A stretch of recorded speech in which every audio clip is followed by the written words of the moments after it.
अभी गोडवार जाट समाज द्वारा आदरणीय सचिन पायलट साहब का स्वागत हो रहा है। मैं देख रही हूँ आप सभी लोग स्वागत को आतुर हैं। हमारे सभी देवासी भाई बंधु जाट समाज के लोग जिनके द्वारा आदरणीय सचिन पायलट साहब का स्वागत हो रहा है, हमारे स्थानीय जो यहाँ के कार्यकर्ता हैं उनके द्वारा भी स्वागत हो रहा है। मैं चाहूंगी जोरदार जयकारे के साथ जय जवान, जय जवान, जय जवान, सचिन पायलट, सचिन पायलट।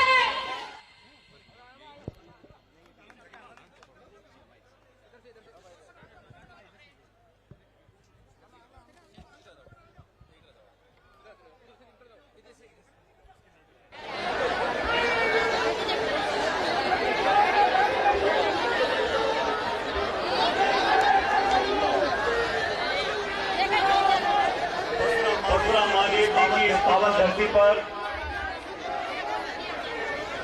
मारवाड़ की इस पवित्र भूमि पर इस किसान सम्मेलन में पधारे हुए मेरे आदरणीय बुजुर्गों, नौजवान दोस्तों, माताओं, बहनों और नौजवान साथियों,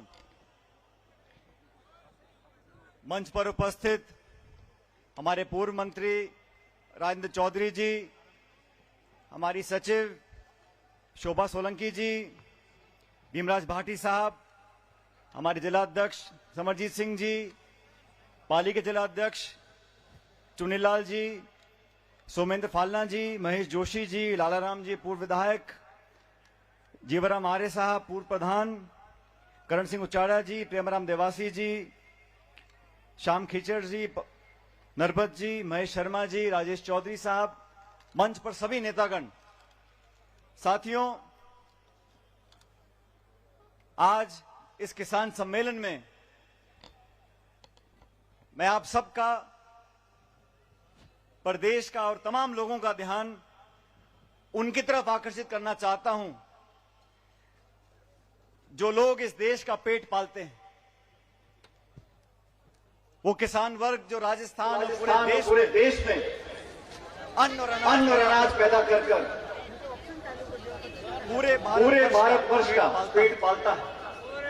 अनेक चुनौतियां कृषक समाज पर आई हैं, लेकिन इतने साल बीतने के बावजूद भी वो लोग दिल्ली की सत्ता में बैठे हैं, उन्होंने लगातार किसान पर, किसान की आमदनी पर प्रहार किया है। पहले काले कानून बनाए कृषि के, 1 साल तक किसानों ने आंदोलन किया दिल्ली के अंदर, तब जाके वो काले कानून वापस किए और वादा किया था कि फसल खरीद के लिए एमएसपी को लेकर एक कानून बनाएंगे। इतना समय बीतने के बाद भी, स्पष्ट बहुमत होने के बाद भी भाजपा की सरकार में बैठे लोगों को ना तो किसान की चिंता है, ना किसान परिवार की चिंता है, और ग्रामीण क्षेत्र में रहने वाले वो सब लोग जो कृषि पर आधारित अपना जीवन व्यतीत करते हैं, ना उनकी चिंता है। मैं कल झुंझुनू में था, उससे पहले हनुमानगढ़ गए थे, नागौर में, तमाम जगह जाकर मैंने किसानों को आग्रह किया कि हम सब संगठित हों, जागरूक हों, अपने भविष्य के लिए, अपने विकास के लिए हम चिंतित हों और दबाव बनाए लोगों पर जो कानून बनाते हैं कि आने वाले समय में हमारे बच्चों के लिए बेहतर भविष्य का निर्माण हो सके। साथियों, किसानों के जो बच्चे हैं जब पढ़ लिख जाते हैं, अवसर ढूंढने पड़ते हैं, शहरों तक जाते हैं, और बच्चों के भविष्य की चिंता हम सभी लोगों को है। मैं अक्सर कहा करता हूं कि देश और प्रदेश में जब तक किसानों के बच्चे, गरीबों के बच्चे उन कुर्सियों पर नहीं बैठ जाते जिन कुर्सियों से देश और प्रदेश की नीतियां बनती हैं, तब तक हमारा विकास सही मायने में नहीं हो सकता।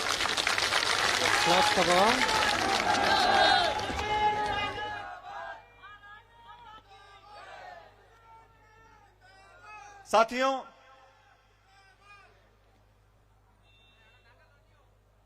दो 2013 के अंदर चुनाव हुए थे।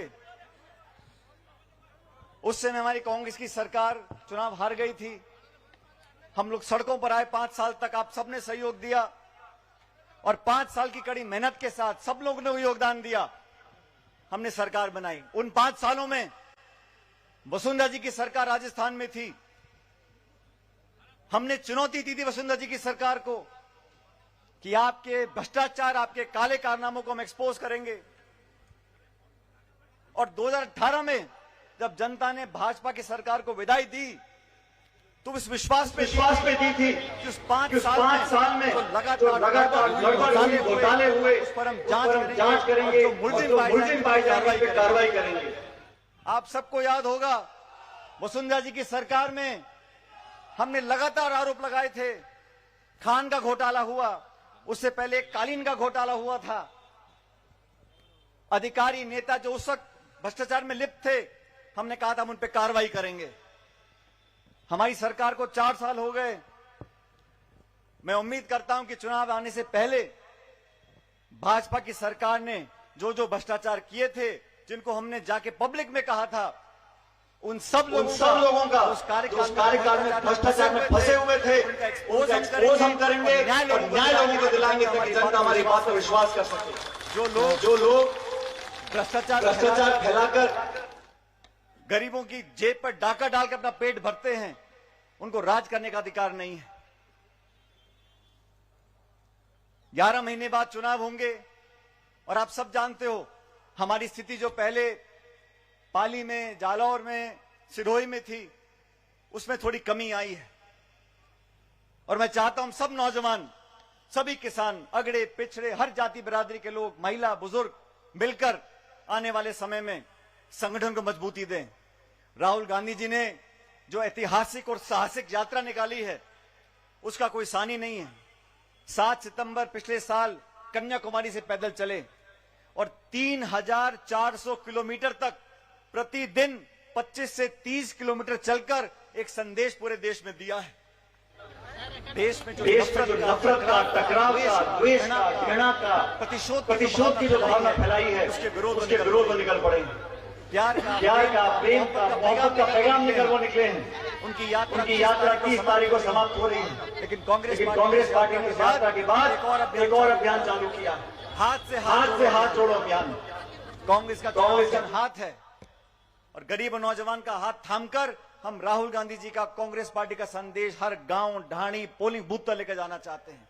मैं आप सबसे आग्रह करता हूं कि 2 महीने चलने वाले इस अभियान को, जो 26 जनवरी से चालू होगा, आप बढ़ चढ़ कर अभियान में भाग लें ताकि लोगों को लगे कि जो हर 5 साल में सरकार बदलती है।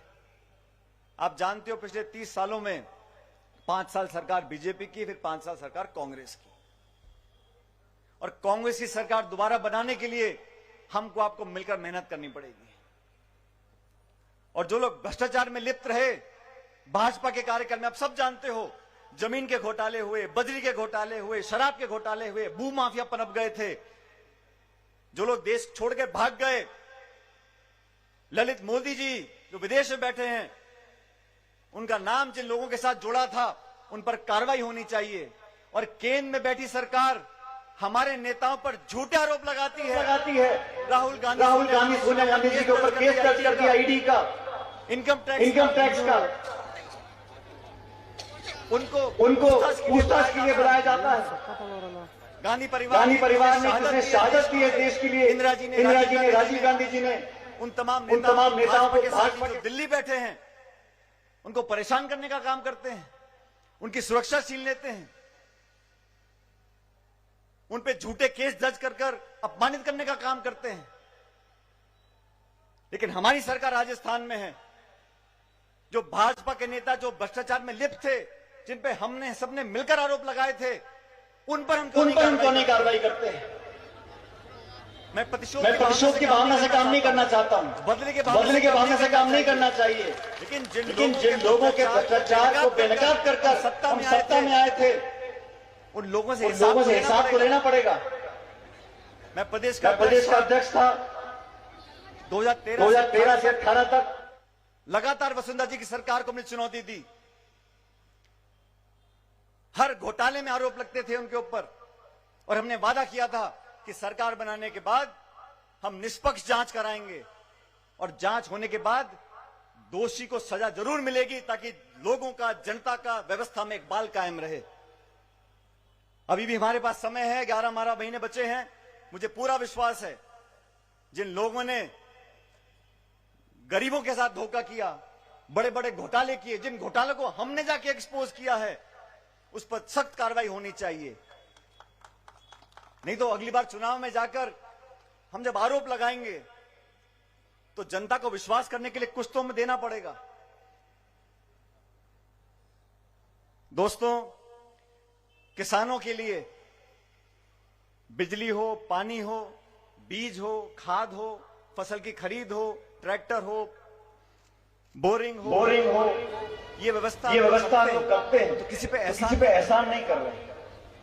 हम जब बड़े बड़े उद्योगपतियों को, इस देश के जो बड़े बड़े हवाई अड्डे हैं, रेलवे लाइन है, बीमा कंपनी है, बिजली कंपनी है, खान है, उनको घाटा दिखाकर औने पौने दाम अगर दे सकते हैं, तो इस देश की 2/3 जनता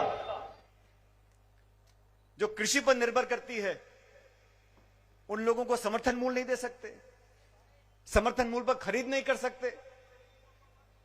केंद्र सरकार को मैं सचेत करना चाहता हूं, आप 8.5 साल से सत्ता में बैठे हैं, आपको ना किसान की परवाह ना गरीब की परवाह है। गैस का सिलेंडर 1150 रुपए का बिक रहा है, पेट्रोल डीजल 100 रुपए लीटर बिक रहा है, राजस्थान को खाद नहीं मिलता, यूरिया नहीं मिलता, डीएपी नहीं मिलता। आप पक्षपात की राजनीति करते हो।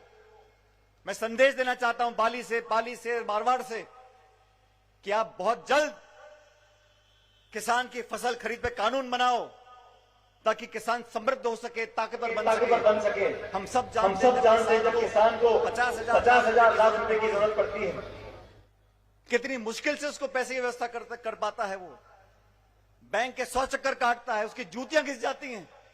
बैंक मैनेजर पहले प्रमाण पत्र मांगता है, फिर एनओसी मांगता है, फिर स्टैंप मांगता है, फिर क्या गिरवी रखोगे मांगता है। इतना करने के बाद भी उसको बीच में किसी दलाल को 2-5 हजार रुपए रिश्वत खिलानी पड़ती है, तब जाके उसका लोन मिलता है उसको।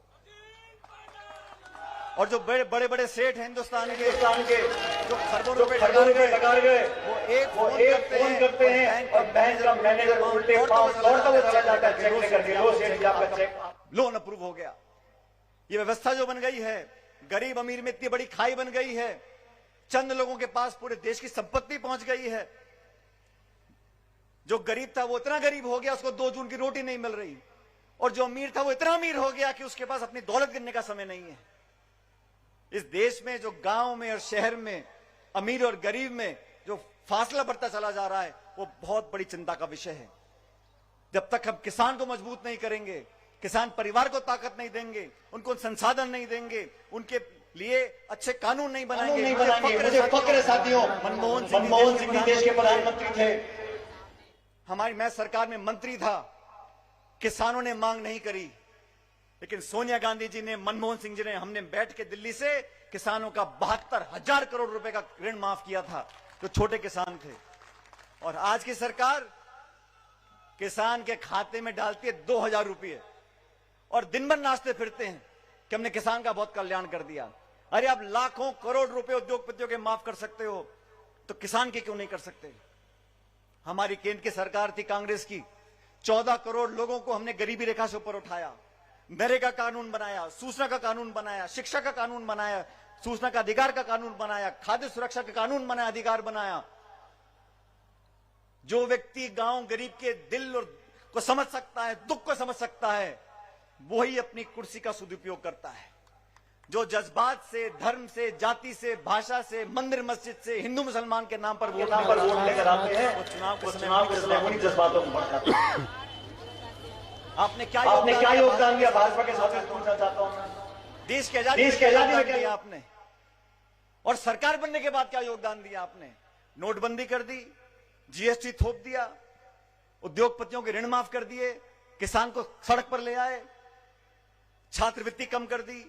जो हमने प्रोग्राम बनाया था नरेगा का, कोरोना काल में लॉकडाउन लगा था, वो विभाग मेरे पास था साथियों। राजस्थान के अंदर लाखों लाख लोगों को हमने नरेगा में रोजगार दिया, क्योंकि सब फैक्ट्री बंद हो गई थी। पूरे मजदूर देश भर के वापस राजस्थान आ गए थे। उनका पेट पालने के लिए, उनके घर में चूल्हा जल सके, हमने सारे दरवाजे खोल दिए थे कि गरीबों के लिए सब माफ है, आओ काम करो और अपनी दिहाड़ी लेकर जाओ। ये सोच कांग्रेस की थी कि नरेगा हम लोगों ने बनाया, गांव के बच्चे मिड डे मील के प्रोग्राम से अपना पढ़ाई भी कर सकते हैं, खाना भी खा सकते हैं। सोच होती है।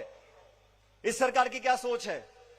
बड़े बड़े भाषण दो, बड़े बड़े इश्तिहार छपवा दो, रोज टेलीविजन पे अपनी शक्ल दिखाते रहो, और मंदिर और मस्जिद और राम और भगवान और हिंदुस्तान पाकिस्तान, हिंदू और मुसलमान ले दे के 3-4 बातें हैं। तो मैं आपको सचेत करना चाहता हूं, फिर चुनाव आ रहे हैं 10-11 महीने में। राजस्थान में जो परिपाटी बनी है उसको समाप्त करो। कांग्रेस की सरकार दोबारा बन सकती है, हमें विश्वास अपने अंदर पैदा करना पड़ेगा। राहुल गांधी जी ने जो संदेश दिया साथियों, अभी हिमाचल में चुनाव हुए थे तो बीजेपी के साथी बोलते थे हमारी तो डबल इंजन की सरकार है, double engine double engine double engine हर करते थे। वहां पर प्रियंका जी गई कैंपेन करने के लिए हिमाचल प्रदेश में, मुझे भी वहां का जिम्मेदारी दे रखी थी। हम लोगों ने ऐसा कैंपेनिंग किया, ऐसा कैंपेनिंग किया, हम लोगों ने ऐसा कैंपेनिंग किया, धुआं निकल ऐसा कैंपेनिंग किया कि बीजेपी की सरकार का धुआं निकल गया इंजन का। और मैंने कहा उस दिन, कांग्रेस की और मैंने कहा उस दिन बीजेपी का एक इंजन फेल हो गया हिमाचल में, दूसरा इंजन फेल करेंगे 24 में नई दिल्ली में, और ये हो सकता है हम कर दिखाएंगे। लेकिन संगठित होने की जरूरत है, 36 कौम को साथ मिलकर चलने की जरूरत है। जो मार्गदर्शन सोनिया जी ने दिया है, राहुल जी ने दिया, उस रास्ते पर हमें चलना पड़ेगा। लेकिन जो लोग भ्रष्टाचार में लिप्त थे, जिनको बेनकाब कर हम लोगों ने सरकार बनाई राजस्थान के अंदर, उन लोगों को बख्शेंगे तो जनता हमारी बात पर विश्वास, उन लोगों को बख्शेंगे तो जनता हमारी बात पर विश्वास दुश्मनी की बात नहीं करता, लेकिन जो प्रमाण है, जो हमने आरोप मैं लगाए, दुश्मनी की बात नहीं करता, सब तमाम कांग्रेस लेकिन जो प्रमाण है, जो हमने आरोप लगाए थे, सब तमाम। पिछली सरकार बनी थी कांग्रेस की, तो हमने एक माथुर आयोग बनाया था वसुंधरा जी के कार्यकाल में, जो भ्रष्टाचार हुआ उस पर जांच करने के लिए।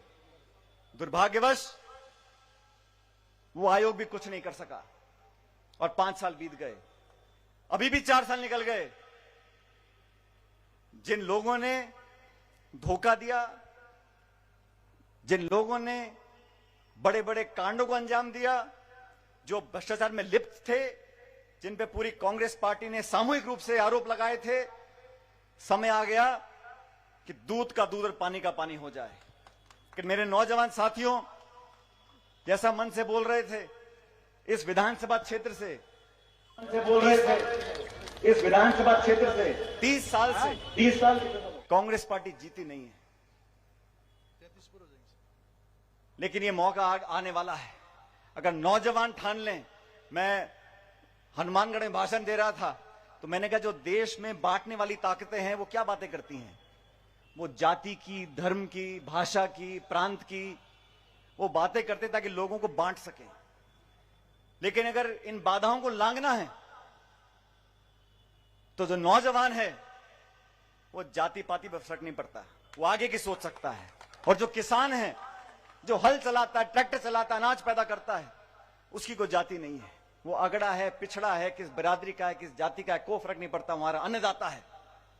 तो जवानी और किसानी, और यहां महिलाएं बैठी, हमारी जनानी, ये वो लोग हैं, वो संस्थाएं हैं जो हमारी जनानी, सब ये वो लोग हैं, वो खाइयों को संस्थाएं हैं जो जाति मैं आपसे आह्वान करना चाहता हूं साथियों, खाइयों को टाप सकती हैं। किसानों की आवाज बुलंद तो मैं करने आपसे के आह्वान लिए, करना चाहता हूं साथियों, नौजवानों को अधिकार दिलाने के लिए, राजस्थान की ये मिट्टी मेरे माथे का चंदन है और आपके स्वाभिमान और सम्मान से कभी समझौता नहीं हम होने देंगे। मैं आपको वादा करता हूं, स्वाभिमान और सम्मान से कभी समझौता नहीं होने देंगे। मैं आपको वादा करता हूं, आप लोगों के स्वाभिमान के आप लिए, लोगों के अधिकारों के लिए, राजस्थान के अस्मिता के लिए, आप लोगों के स्वाभिमान के लिए, भविष्य के लिए जो भी करना पड़ेगा, हम पीछे नहीं हटेंगे, कंधे से कंधा मिलाकर आपके साथ आगे बढ़ते रहेंगे। आप लोगों ने हमेशा प्यार दिया, और पाली और बाली के लोगों ने, मारवाड़ के लोगों ने, दिलेर लोग हैं, छाती ठोक कर बात करते हैं। मुझे फक्र है आप सब लोगों के ऊपर, मुझे नाज है मेरे नौजवानों के ऊपर कि आपका आशीर्वाद इन बाहों को ताकत देता है।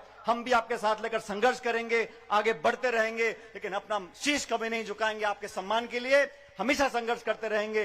लेकिन केंद्र की सरकार को मैं सचेत करना चाहता हूं, किसानों के साथ बेईमानी मत करो, किसानों के साथ बेवफाई मत करो।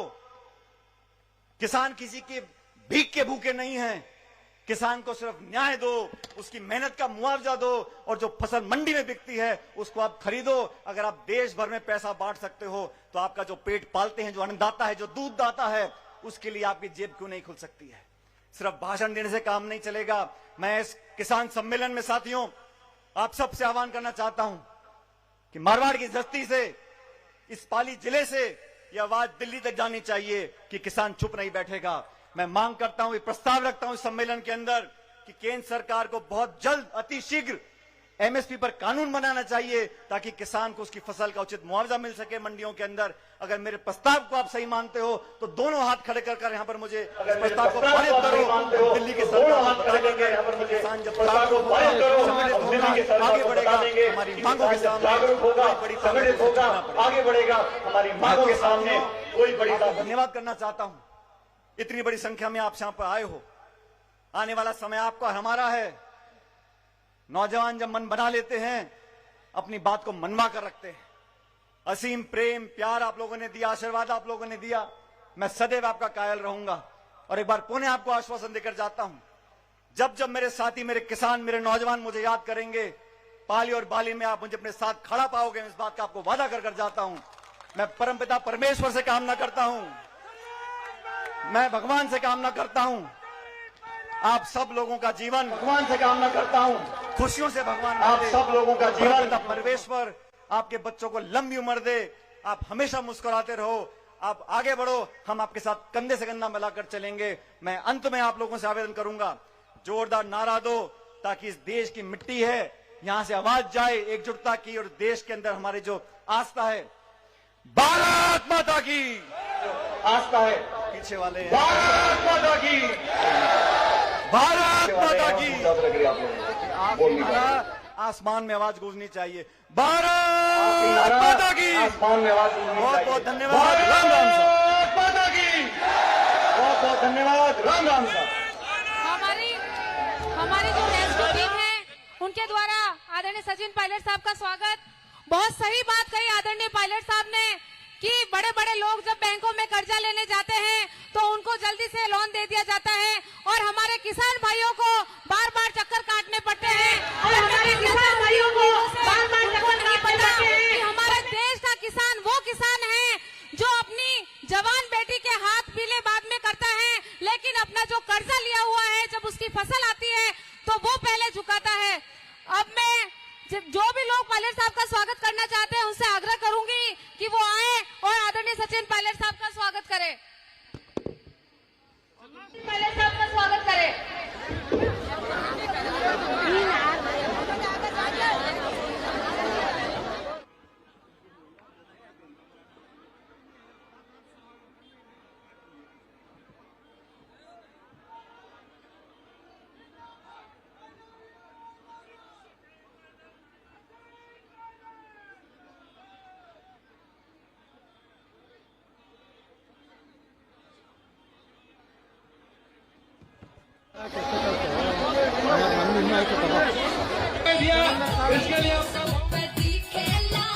आप सभी लोग पधारे, आप सभी का बहुत बहुत आभार और धन्यवाद। इस मंच के माध्यम से मेरी सभी माताओं बहनों का और भाइयों का आभार प्रकट करती हूँ।